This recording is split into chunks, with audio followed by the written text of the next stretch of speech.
I see it now, laying it down, and I know that I need you. Run to the Father, fall into grace. I'm done with the hiding, the reason to wait.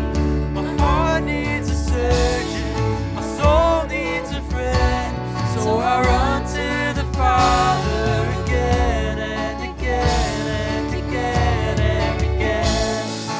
Oh, oh, oh, again and again. Oh, oh, oh. I thought my condition had a plan from the start. Your son for redemption, the price for my heart. And I don't have the context for that kind of love. I don't understand, I can't comprehend. All I know is I need you.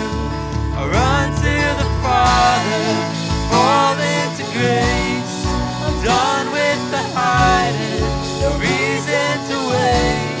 My heart needs a surgeon, my soul needs a friend, so I run to the Father again and again and again and again.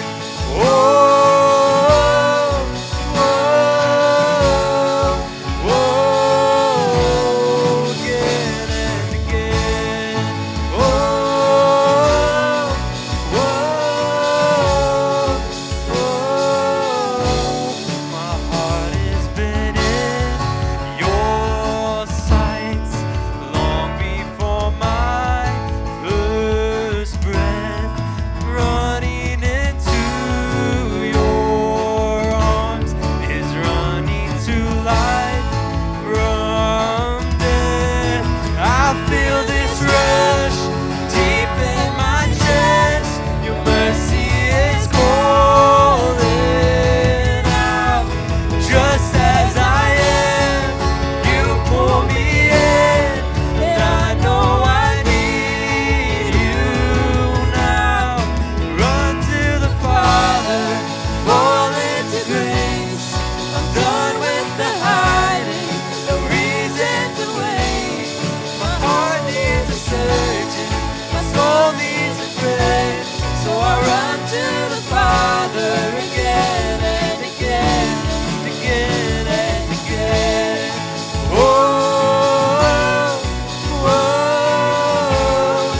oh, again and again.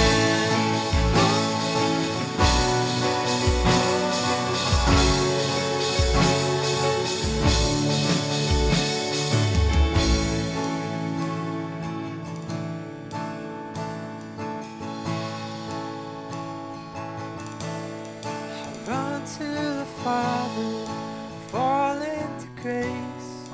Done with the hiding, no reason to wait. My heart found a surgeon, my soul found a friend, so I run to the Father again and again and again and again.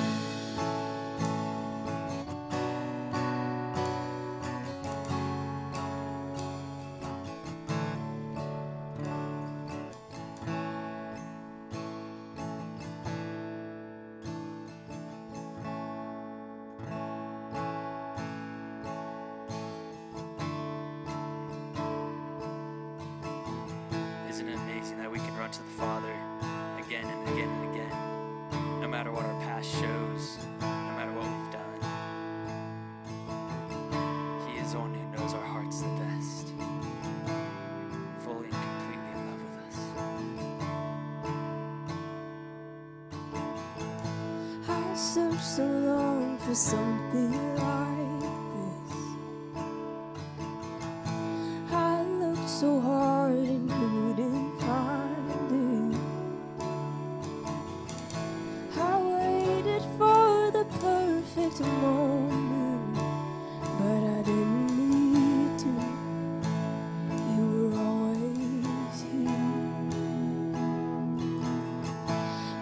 show up when I least expect it. You shower me in your affection. Said you never leave me, and you haven't. It's what you promised. You keep your promise. I found a love so divine. It chases me down, never leaves me behind. I found a love that refreshes me, and I never have to find another one.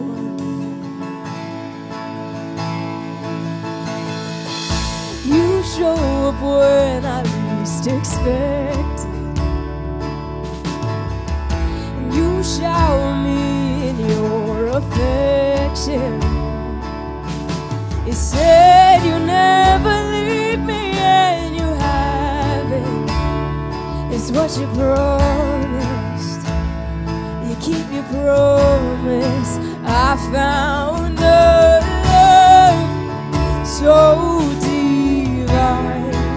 It chases me down, never leaves me behind. I found a love that refreshes me, and I never have to find another one. So sweet, your love is consuming, gently overtakes me.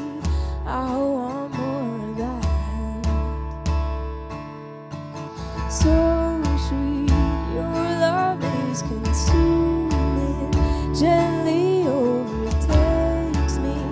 I want more of that.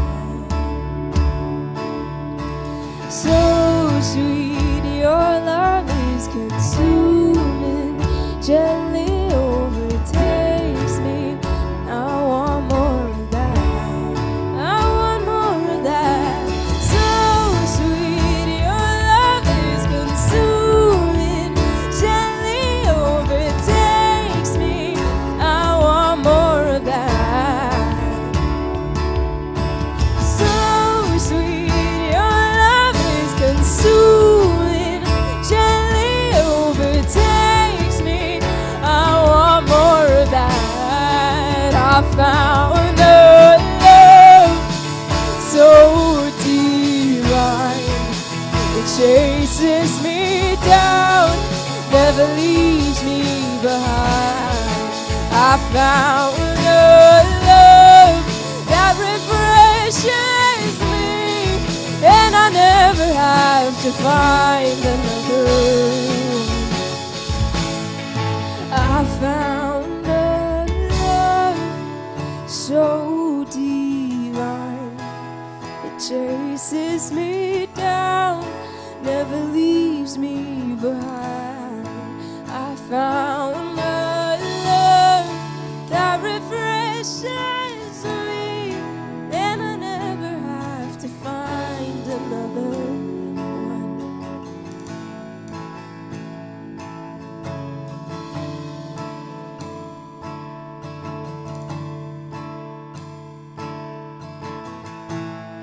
Yes, I found the real thing. Yes, I found the real thing.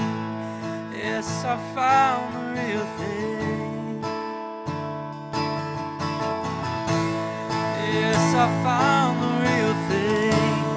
Yes, I found the real thing. Yes, I found the real thing. Yes, I found the real thing. Yes, I found the real thing. Yes, I found the real thing.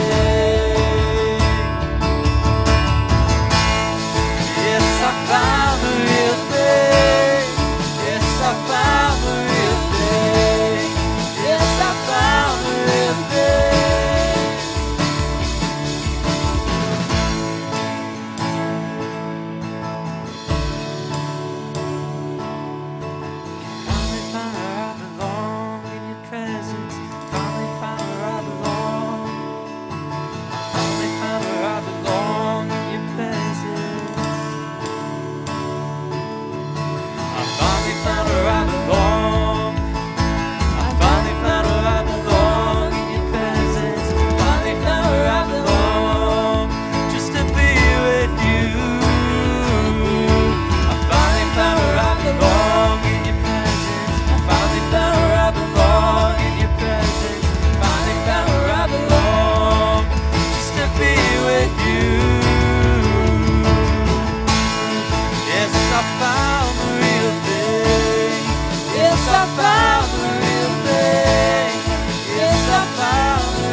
Isn't it beautiful that we can be real with Jesus?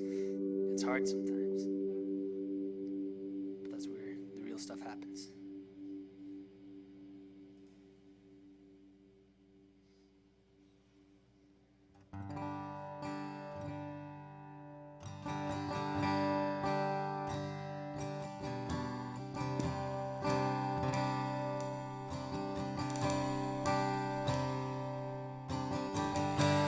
There's a simplicity, humility to the way you love me, an honesty, a purity. God, you make it easy. No special words or formulas could ever win you over, for your love is undeserved. And even when I can't see clearly, somehow you still make it easy. Your love's uncomplicated. You love me just the way I am. So I stand before you. I'm totally surrendered, with open hands and open heart. Jesus, have your way in me. Ooh,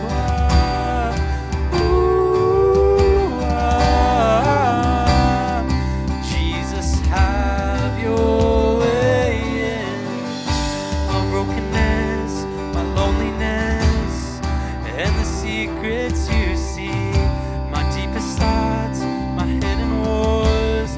God, you see right through me.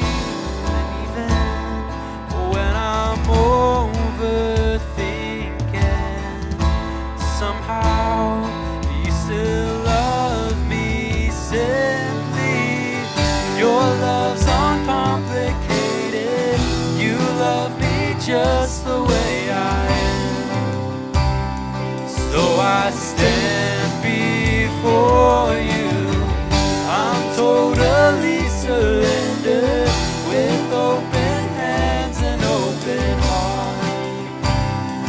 Jesus, have your way in me. Ooh,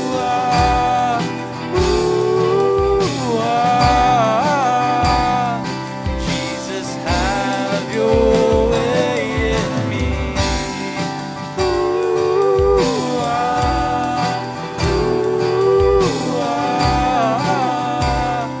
Jesus, have your way in me. I could sing over and over, I love you. It never grows old. Oh, how could I tell you enough that I love you? I love you, Lord. I could sing over and over, I love you. It never grows old. Oh, how could I tell you enough that I love you, Lord? I could sing over and over, I love you. Never grows old. Oh, how could I tell you enough that I love you,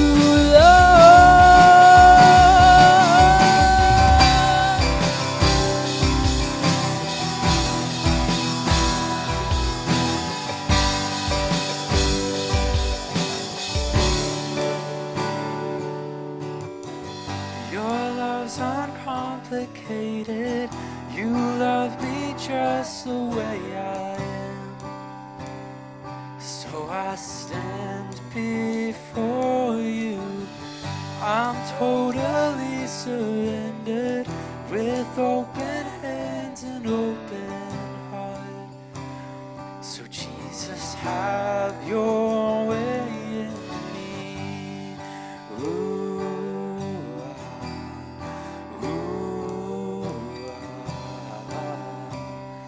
Jesus, have your way in me. Jesus, have your way in our lives. We open up our hearts and we say yes to you, to wherever you may lead us, wherever you may take us. We know that your love is better than anything else that this world could offer. In Jesus' name we pray. Amen. And yeah, we should clap for them, right?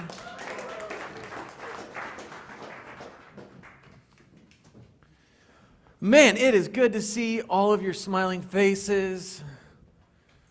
It looks like the half of you that are here this week is different than the half that was here last week. So you guys must be getting over your sickness, and the other people must have got the sickness. And so it is that time of year, so be taking care of yourself. We totally get it. If you're sick, please, please, please don't come and get the rest of us sick. But you can always watch either online on Facebook or on YouTube. And so we're continuing our series this week.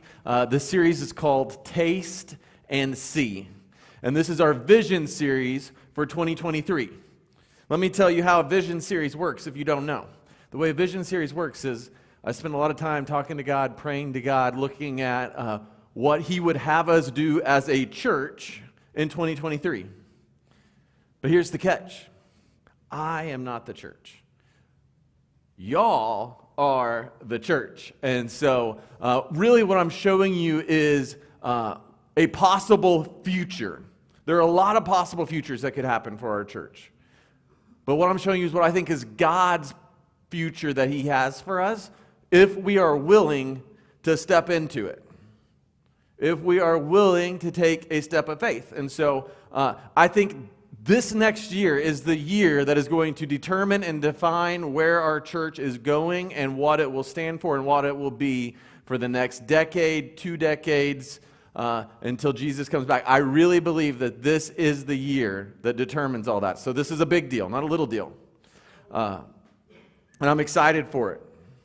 So this morning, I've titled the message, A Book Review, a Dinner Recommendation, and a Science Lesson. And so you're going to get all 3 of those this morning. You're going to get a book review, a dinner recommendation, and a science lesson. And what in the world does any of that have to do with the Bible? Well, you're going to have to pay attention to find out. And so this morning, actually, we're going to kick it off with a book review. How about that? It's kind of a lengthy passage, but I believe that it's worth it. And so instead of giving you my introduction, I'm just going to read this, and we're going to jump right in, okay? All right, if you're awake, say I'm awake. All right, there's a few of you. Starting to wonder if I was talking to myself. I'm going to need your help today. I haven't had my family here, which is super weird in 2 weeks. One kid was sick last week. A different kid is sick this week. It's crazy. All right, so this is an excerpt from a true story written by Daniel Nairi in the book Everything Sad is Untrue. And so this is a book about a kid. It's from his perspective that lived in Edmond, Oklahoma. New York Times best-selling book that you might have never heard of, but I'm going to read you one of my favorite parts from it. It says this. It says, and here is the part that gets hard to believe. Seema, my mom, read about him and became a Christian too. Not just a regular one who keeps it in their pocket. She fell in love. She wanted everybody to have what she had, to be free, to realize that other religions, you have rules and codes and obligations to follow to earn good things. But all you had to do with Jesus was believe He was the one who died for you. And she believed. When I tell the story in Oklahoma, this is the part where the grown-ups always interrupt me. They say, okay, but why did she convert from Islam? Because up to that point, I've told them about the house with the birds in the walls, all the villages my grandfather owned, all the gold, my mom's own medical practice, all the amazing things she had that we don't have anymore because she became a Christian, all the money she gave up, so we're poor now. but I don't have an answer for them. How can you explain why you believe anything? So I just say what my mom says when people ask her. She looks them straight in the eye with the begging hope that they'll hear her, and she says, because it's true. Why else would she believe it? It's true, and it's more valuable than $7 million in gold coins and thousands of acres of Persian countryside and 10 years of education to get a medical degree and all your family and a home and the best cream puffs of Persia and even maybe your life. My mom wouldn't have made the trade otherwise. If you believe it's true that there is a God and he wants you to believe in him and he sent his son to die for you, then it has to take over your life. It has to be worth more than everything else because heaven's waiting on the other side. That, or Seema, my mom, is insane. There's no middle. You can't say it's a quirky thing she thinks sometimes because she went all the way with it. If it's not true, she made a giant mistake. But she doesn't think so. She had all the wealth, the love of all the people she helped in her clinic. They treated her like a queen. And she's poor now. People spit on her in buses. She's a refugee in places people hate refugees, with a husband that hits harder than a second-degree black belt because he's a third-degree black belt. And she'll tell you, it's worth it. Jesus is better. It's true.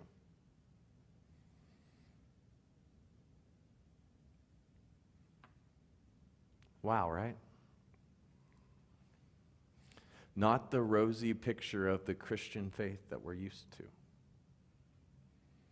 I hope it wakes you up a little bit. Hope it shocks your system a little bit to begin to think what it's like for some people to follow Jesus. He has an agenda for your life. The question is, are you going to go all the way with it?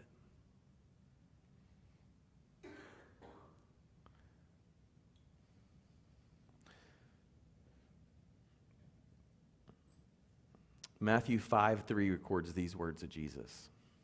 It says, "Blessed are the poor in spirit, for the kingdom of heaven is theirs.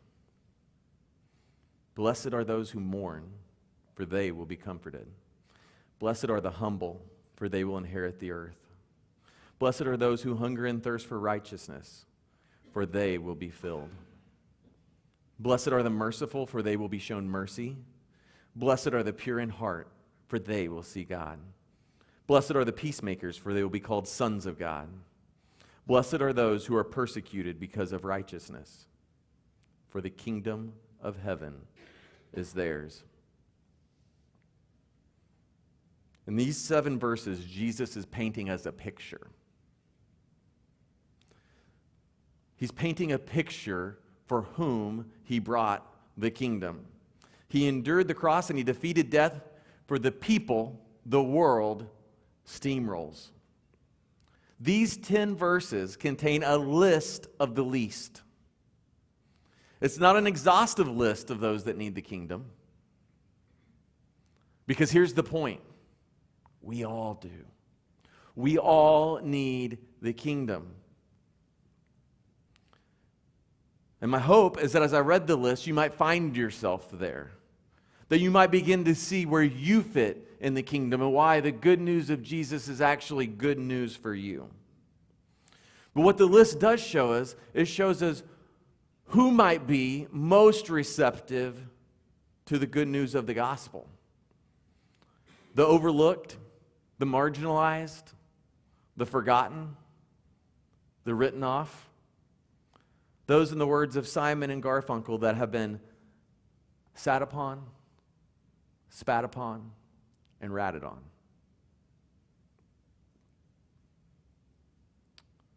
Maybe you didn't see it when I read it, so I'm going to show you this list. You're going to see it in a fresh way because, quite honestly, I've read this list of the Beatitudes 1,000 times.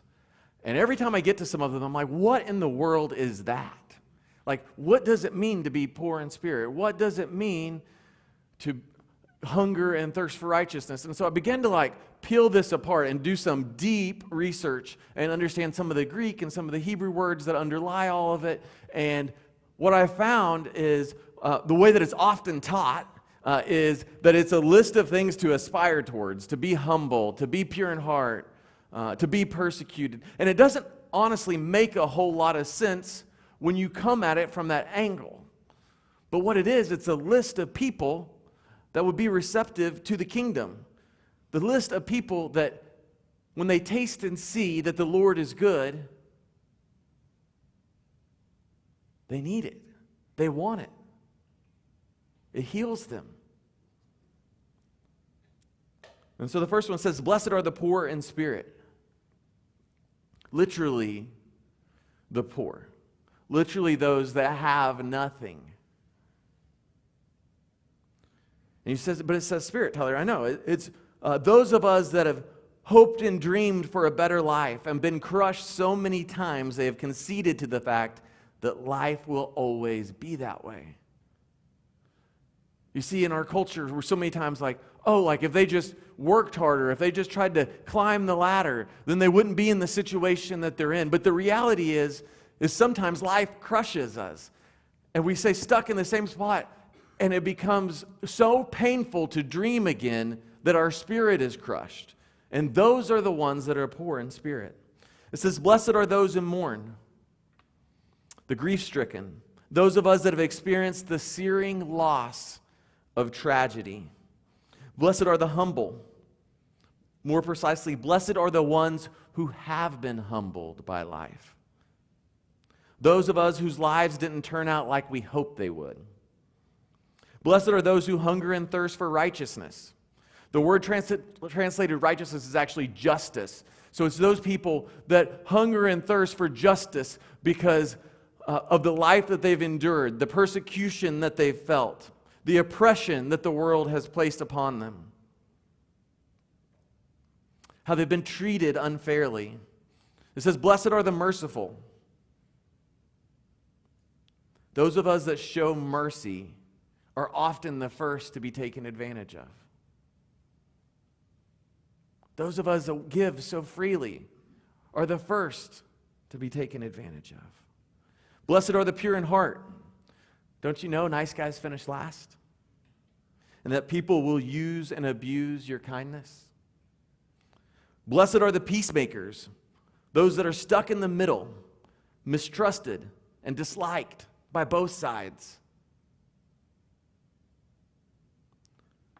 Those that are persecuted because of righteousness.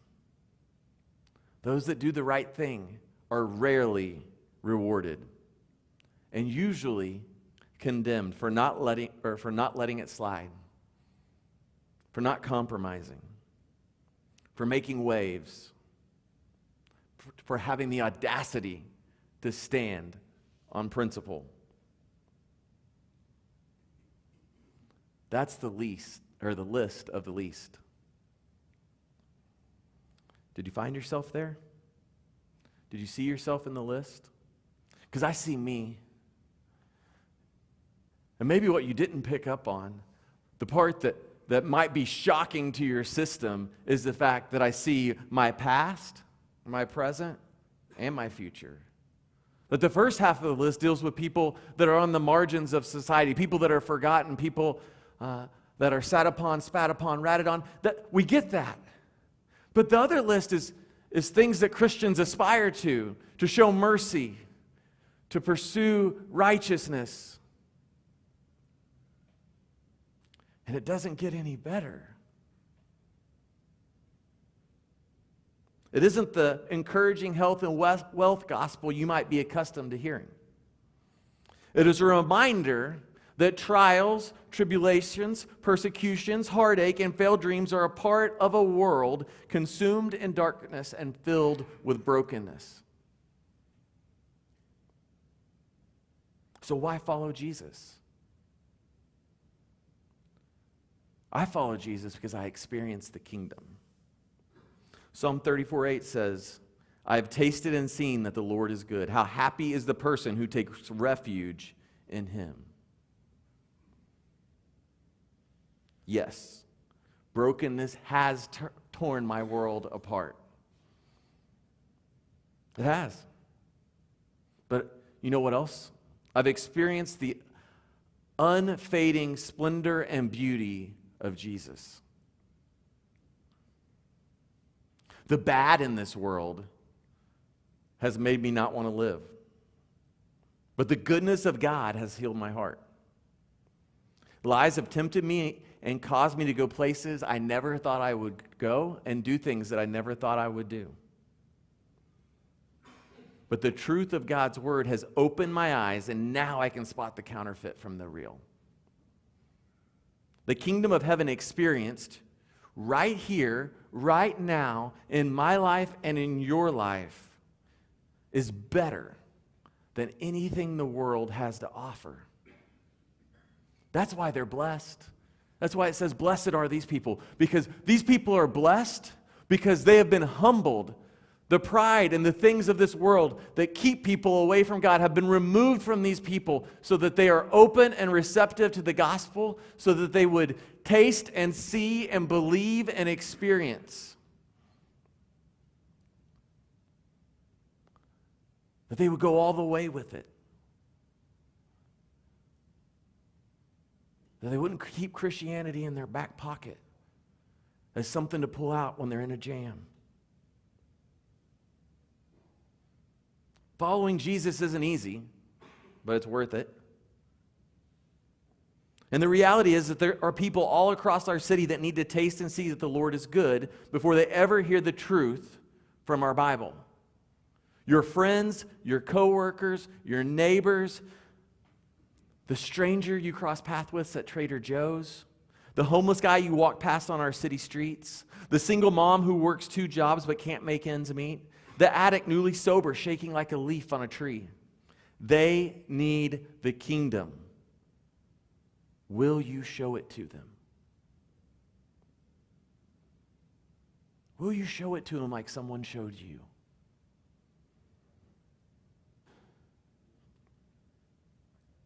Francis of Assisi said this. He said, preach the gospel at all times. If necessary, use words. Think about that. Preach the gospel at all times. If necessary, use words. What's he saying? He's saying that you preach with your life. You preach with how you act. You preach when you choose to listen or blow someone off. You preach when you make a decision to not respond in anger, but to forgive.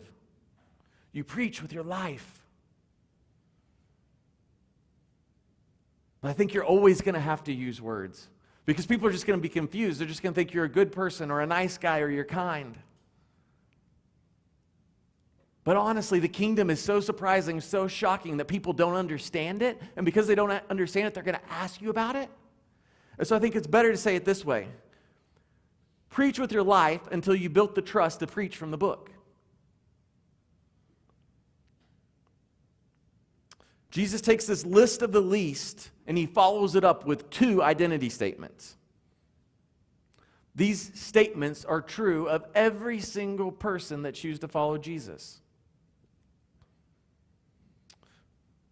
Matthew 5:13 says, you are the salt of the earth.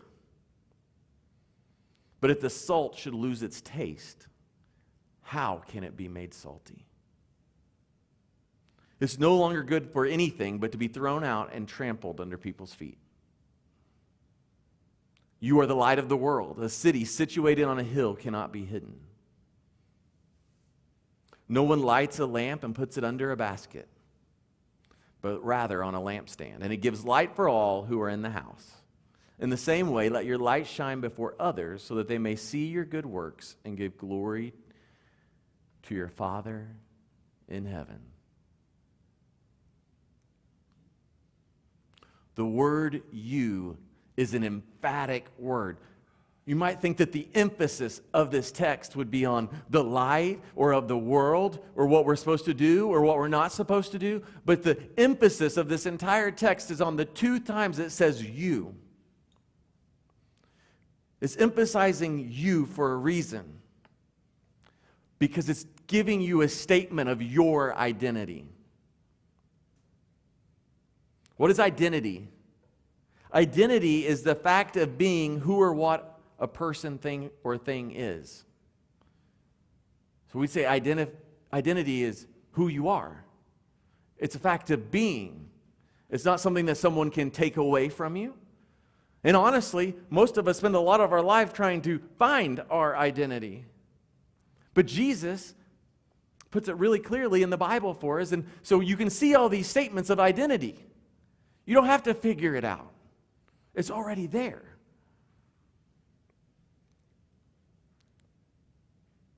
The fact is, you are the salt and the light of the world.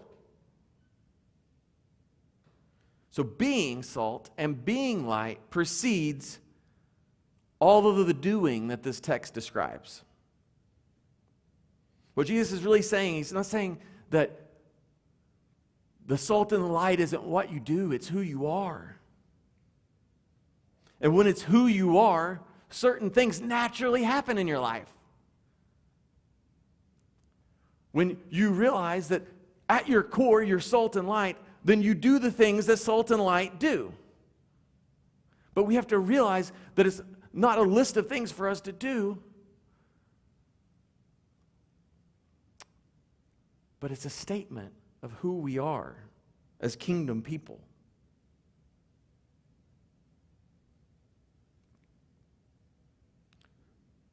Because when salt and light are our identity, then people will be able to identify us as kingdom people. Because we will bring flavor and sight to the world. That's the identifying marks. That's how we know that there's light, is because we can see it. But that doesn't change the fact that light is light, and salt is salt at its most essential element. Who are you? Who are you trying to be?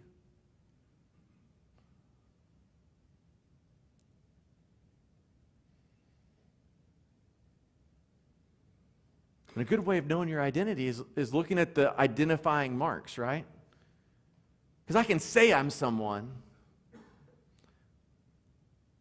but oftentimes when I get on the airplane, what do they want? They want me to present some identification to verify my identity. And so identity and identification go hand in hand. So there's this identity piece to this passage, and there's also an identification piece to the passage. So it's an identity issue. Because when we know we're salt and light, we will be it. When we know it, we'll be it. Then we go and we do the things salt and light does. But when we're confused about our identity, then it dilutes the light. The salt loses its flavor. And we get mixed up like everybody else. That's why, actually, in this passage, what it says is, but the salt shall lose its taste. How can it be made salty? It's really interesting because, fun fact, salt can't lose its taste. Right?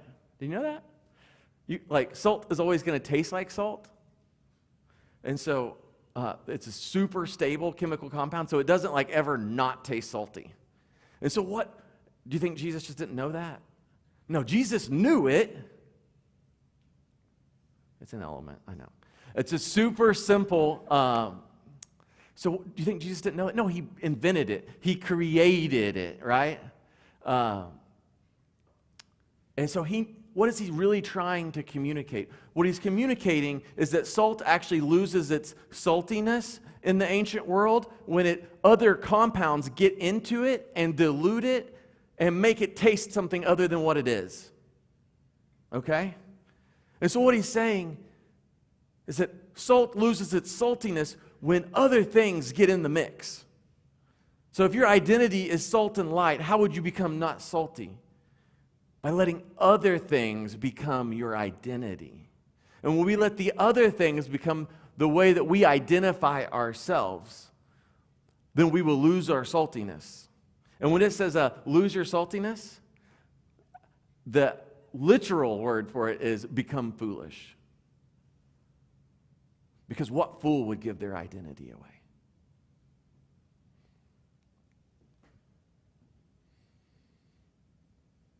So not only is salt and light a matter of identity. Salt and light is also a matter of essentiality. Just imagine a world without electricity for me. Can you do that for a moment? Can you imagine no electricity? Like, remember the crazy ice storm when there was like no electricity for like 2 weeks at my house? Y'all remember that? It was like 2 years ago? Yeah. Man, we planted the church, got COVID, and then there was no electricity. That was a crazy couple months, let me tell you.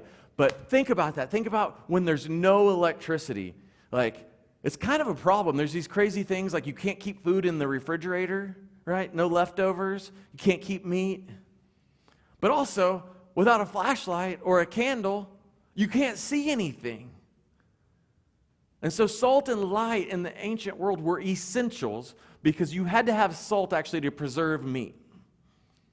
Which I'm sure some of you are like, wait, what? Salt does what? I thought it was just a cool seasoning. No, it is actually a preservative and a seasoning. And so in the ancient world, a lot of times what they would do is they would use it to preserve the meat. So it was essential for their survival. Also, it was essential for their survival was light, because without light they couldn't work, which is why we used to do crazy things like daylight savings, which doesn't make any sense to any of us anymore because we don't farm. I don't have many farmers in here, I don't think. We're like, why are we changing all these things around? It's messing with my circadian rhythm, all of this stuff. But it was originally designed so that farmers could have more light, because you needed light in order to work and in order to reap a harvest.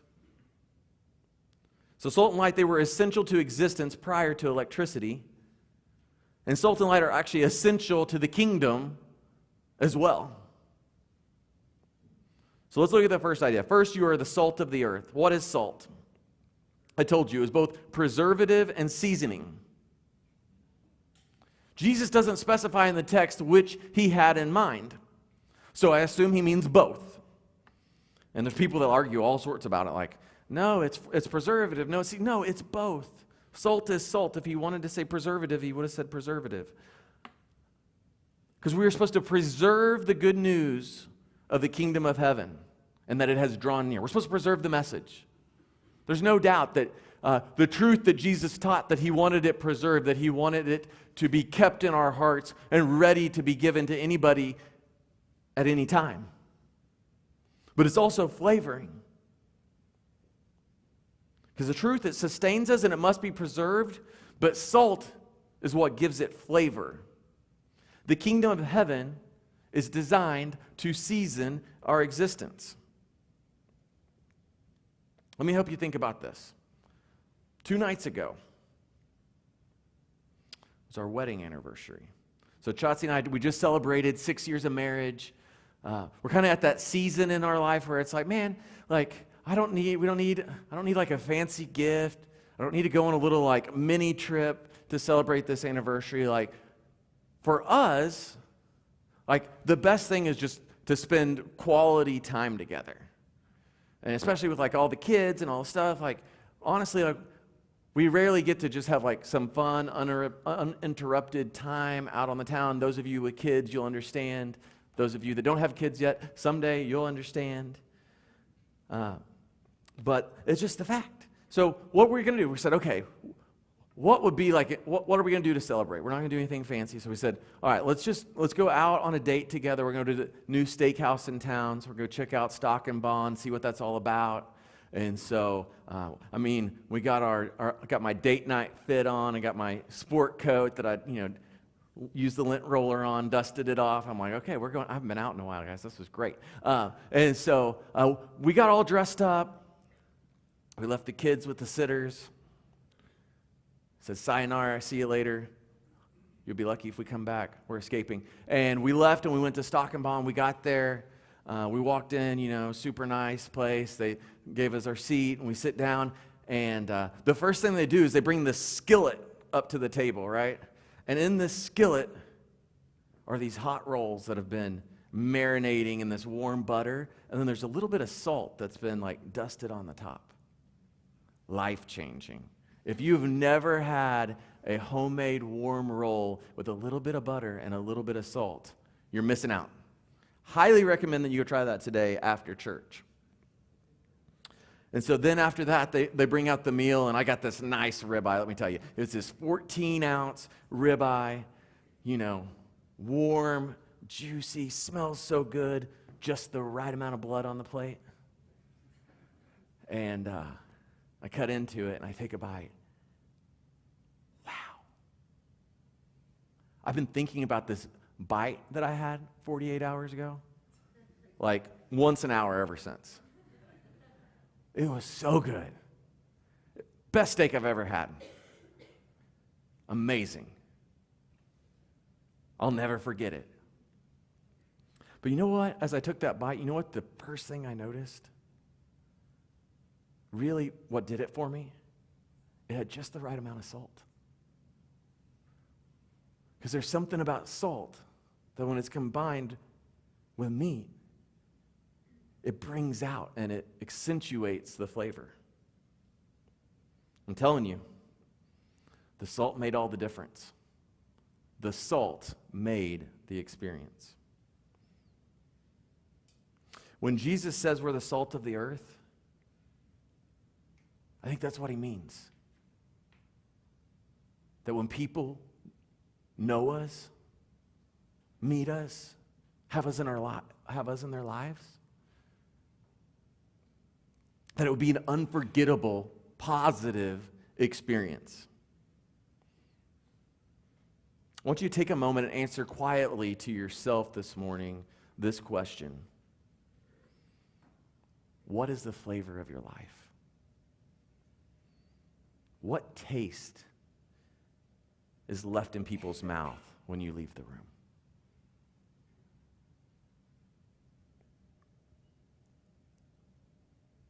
What flavor is your life? Do you bring the flavor of anger?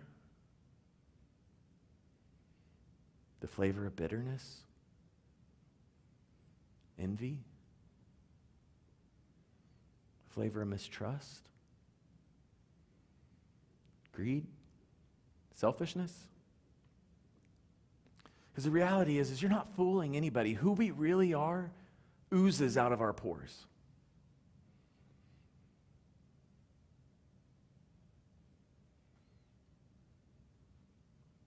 What's the flavor of your life?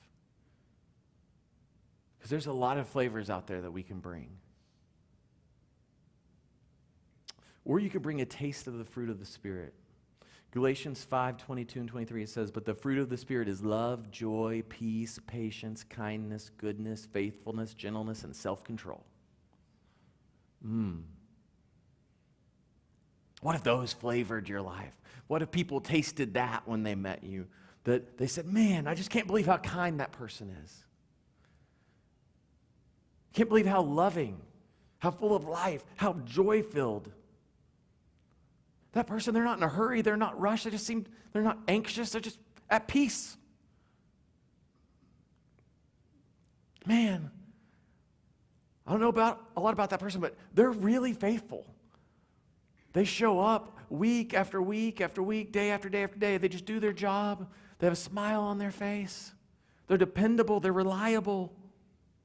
Oh, I love gentle people with that sweet, sweet spirit. Oh, what if you were that person that you just have self-control? You never lash out. You never do anything irrational. Can you taste it? Do you know those people?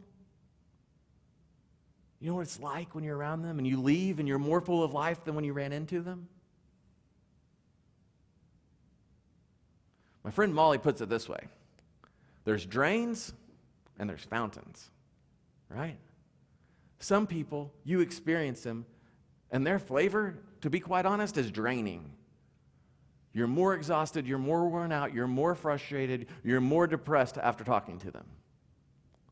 And there are fountains. There are those people that life just bubbles out of them. Guess what? Your identity is salt. We are all meant to be fountains. We're not just all meant to be fountains, we are all fountains. But but is the water flowing out of you? So that's the first thing. I hope that as you think about it, that you've really come to terms with the fact that what the world desperately needs is more salt. Second, you are the light of the world. Did you know people are groping around in the dark trying to make sense out of life? And when you're groping around in the dark and life doesn't make sense and you're just looking for a foothold or a handhold or some kind of anchor to make it through the day, what you desperately need is light. Because I'm going to be honest with you, out of all of the things that could happen to me in this world, there is nothing more scarier in my mind than losing my sight, than being blind. But here's your science lesson, that you can't have sight without light. Let me tell you how it works. So you got all these different parts in your eyes, and they all work together to let the light come in so that you can have sight. So they all work together to help you see. So first, the light passes through the cornea.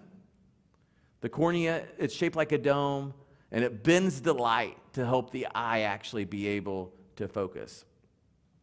And so then some of that light, it actually enters through an opening that's called the pupil. And what the iris does is it actually controls how much light the pupil lets in. Next, the light goes through there, it passes through the lens, and the lens works together with the cornea to focus the light correctly on your retina. When light hits the retina, there's these special cells that are called photoreceptors that turn the light into electrical signals. These electrical signals travel from the retina through the optic nerve to the brain. Then the brain turns the signal into the images you see. So there's a lot of stuff going on there, huh? Did you know that all those things were going on just so that you could see an image of something? Yeah. But you notice what the essential thing is? And you could argue with me and say, well, that part of the eye is more essential or blah, blah, blah. But modern miracles, like you can replace a lot of that stuff and still see, but you know what you can't see without? Light. Exactly. There is no sight without light. Light is actually what allows us to see things clearly. That's why your camera always looks fuzzy in a dark room. And as many times as I tried to explain this to my wife, she's still like, my picture turned out grainy. I'm like, there's not enough light. There has to be adequate light. But she's like, but there's a Christmas tree in the, we had this conversation. There's a Christmas tree in the background. I'm like, yes, but the Christmas tree is behind us, and so there's not light on our faces, so the camera doesn't have enough light that are entering into it so that it can focus and give a clear picture, right? Very technical, I know. You guys love it. But that's how light works, and so we need more light. People, if you ever wonder why people couldn't see clearly, while people look at the world and you're like, that is the wrong conclusion that they've reached, or why is that person acting that way? It's because they need more light.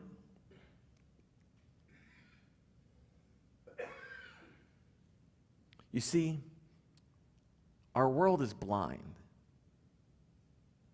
but it doesn't know it.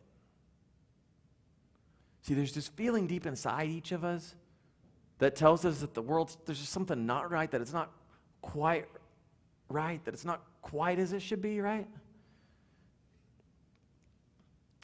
But what we don't realize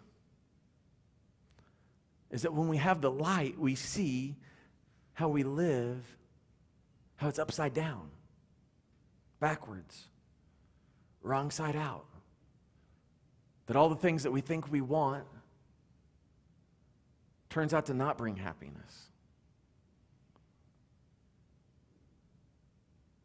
The things that we chased our whole life weren't the things that mattered.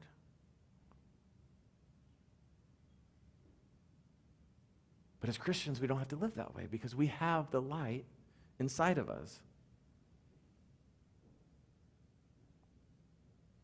John tells us Jesus is the light of the world.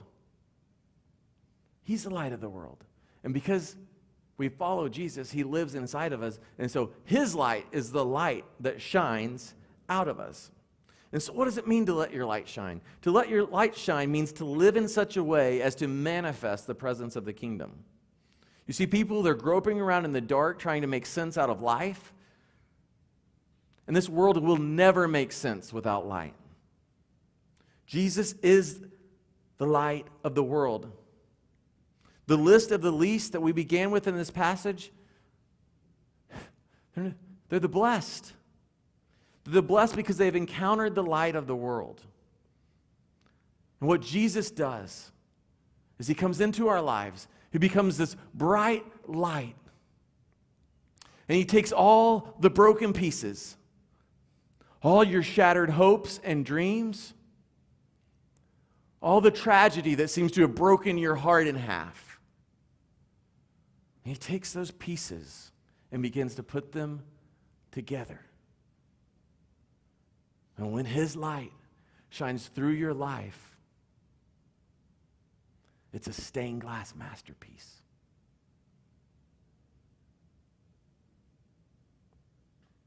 By showing to others the presence of the kingdom and the concrete details of our shared existence, we impact the lives and the hearts of our hearers, not just the heads. And they won't need to write it down to hold on to it. You see, when we encounter people in this world, we got two options. We can argue about the truth, or we can give people a taste of the kingdom.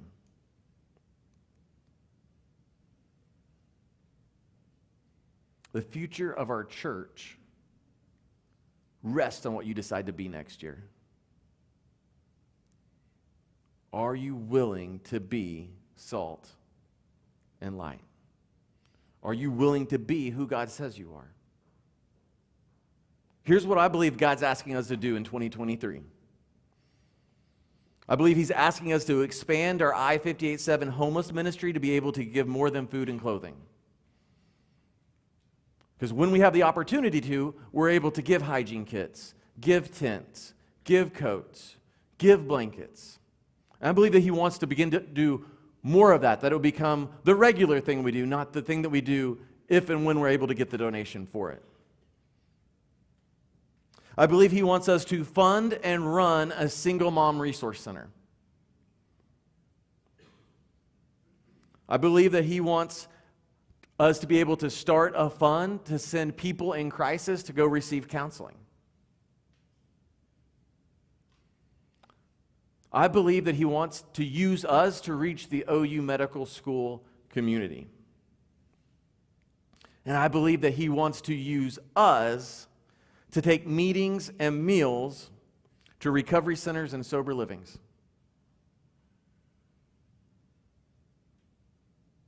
Those are all opportunities that have walked through our door.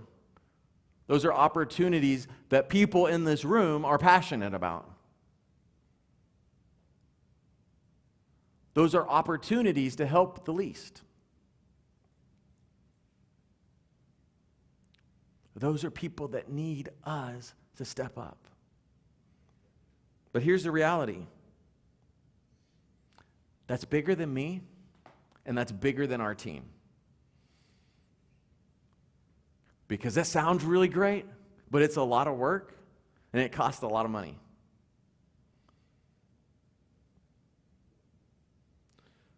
So I began to ask myself, I want to ask you, are we going to be the church or just do church? Are we going to be Christians or say we're Christians? Are we here to learn the stuff of Jesus or live the stuff of Jesus? So I said this year, this is the year that changes everything. Because this is the year that we set our identity in stone. For all the people that are going to come in the door behind us. So the question really is are we going to be like so many other churches that have comfortable seats, a nice polite message, a musically talented band that's going to preach an encouraging word, send everybody on their way, and when we get big enough, build a bigger building? Or are we going to be more concerned about living the stuff that Jesus lived than building the church? Because I believe if we live the stuff, God will build His church. Right? Like, I'm not worried about building the church, to be completely honest with you. Like, I don't care. I'm going to preach the same message if 5 people are here than if 500 people are here. And what I asked God when we had this vision to start this church is this. I said, I would rather have 50 people that are committed in actually doing the stuff that Jesus did than showing up on a Sunday morning. And I believe that those 50 people are here today, that you're one of them, and that you have the opportunity to partner with what God's doing. But it takes sacrifice. It takes laying down your agenda and taking up God's agenda.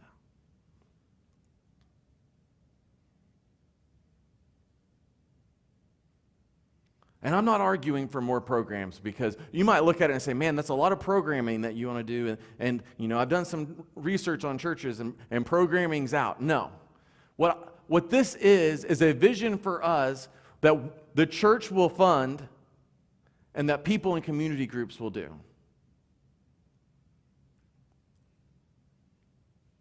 And so it starts with us. It starts right now and this next week and as we go through the end of the year, because the reality is we're not going to be able to do it if we don't fund it.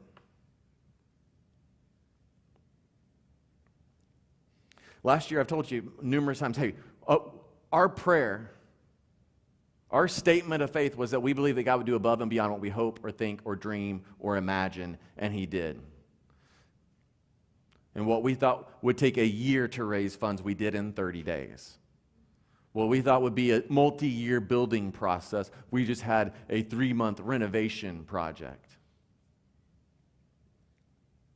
Y'all were faithful. Y'all showed up. It was amazing. But this is the identity question. Did you want to build a building to be comfortable? Or do you want to give OKC a taste of heaven? We're about to find out who we are as a church. And honestly, I'm excited. And I hope you feel a little challenged, that you're like, man, like that's really hard, but I'm kind of excited, that there's this tension inside of you, because guess what? There's this tension inside of me that says, that is an amazing picture, but I know the finances, and I know the impossibility of it, and I know myself and what I'm capable of, and I just don't know how we're going to get there. Because what that means is it's going to take faith, and that it's going to grow me and stretch me and challenge me. I hope the same is true for you. And so next Sunday, we're going to officially take up our end-of-year Taste and See offering. It's already available if you want to do that now, and it will be up and available through the end of the year. And every single person that gives $100 or more to it is going to receive this really special, really cool, limited time, the only way to get it, item that says, in OKC as it is in heaven.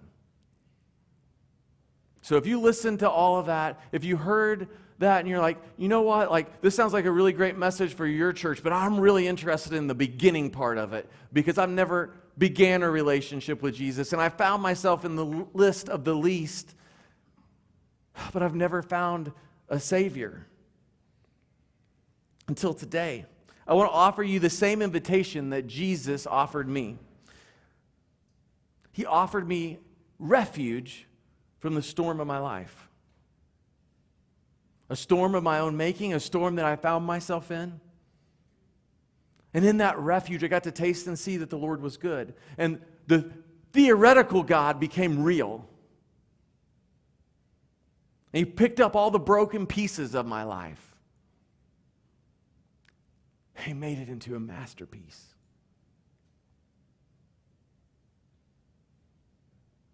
My life was a million broken pieces. But because of Jesus, I can say I'm not broken. Because of Jesus, I can say that I'm valuable, that I matter, and that my life, as messy and as screwed up and jacked up as it is, and can be sometimes, is beautiful. If you've never began a relationship with Jesus and you want to make that step of faith today, I just want to invite you to say this prayer with me, with every head bowed, every eye closed. Say, Jesus, I don't know how I got here.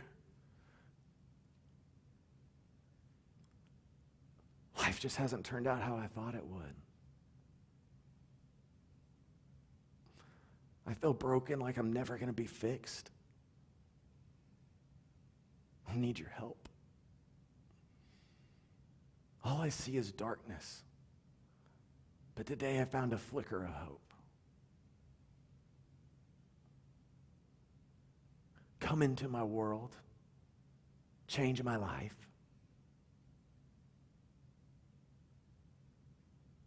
I choose today to follow you. Forgive me of my sins. Help me walk in new life. Amen. So if the band wants to come back up here, we're going to have a song of response. This is time just for you to simply reflect on all the things that you've heard, to offer a response of praise to God. And so that's the response. That's what the response is really about. It's not about, we're going to sing one more song or try to transition some stuff around. No. Like, it's this opportunity to say, okay, this is what I heard. This is what God said to me. And now we're going to talk to God about it. This is your opportunity to really get to God and say, hey, I need help with this. Hey, God, I'm challenged here, or I'm convicted here. This is the thing that I know I need to change. So that's what the response is. And of course, the best response always ends with us worshiping God, that He cares enough to work in our lives. And so if you'll stand and respond with me, our team is going to be in the back. If you're needing prayer, if you just made a decision to follow Jesus, if you're ready to get baptized, if you just need to talk to a pastor, whatever that is, I'm going to be available in the back, and so is the rest of our team, and we'll be able to help you out.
still for you.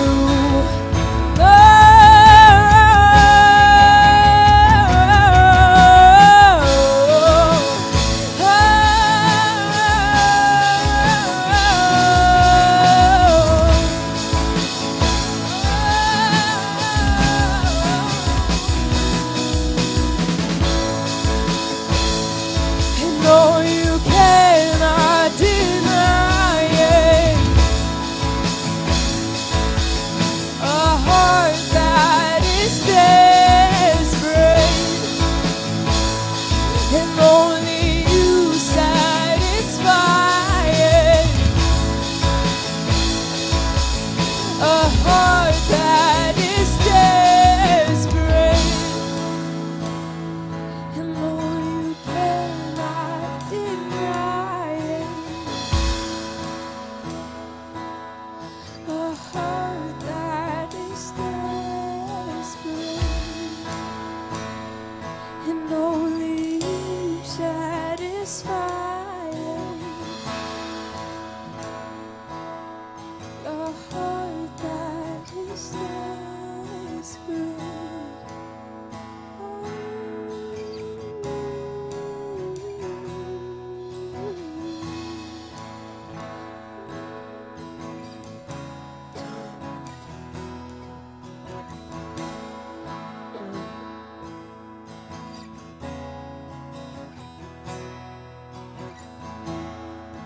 Father, let us be desperate for you.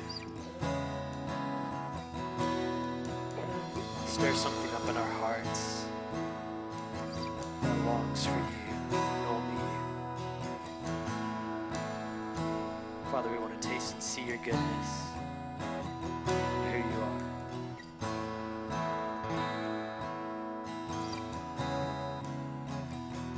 In your name we pray.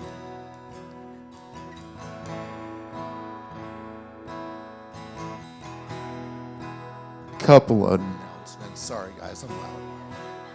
First off, thank you, Daniel. You guys pour your heart and soul out, and I love it. And I love Tyler, and I love this church. And it wouldn't be here without you guys. So, two things we talk about always when we end service. One's Connect cards in your seats. There's a Connect card. Fill one out if you haven't. If you're new, we've got something for you. Swag, stuff we all get. Anyways, if you want to join a missional community, if you want to get baptized, you want to shout that you love Jesus, tell somebody, fill it out. Second of all, tithing. Man, tithing. Malachi 3:10 says,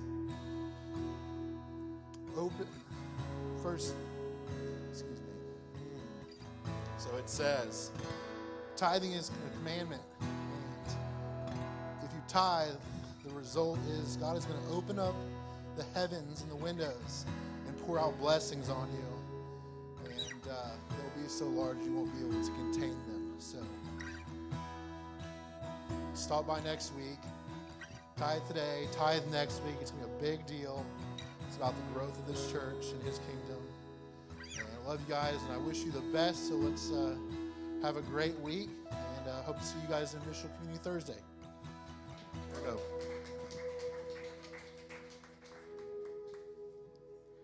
Cue the tunes.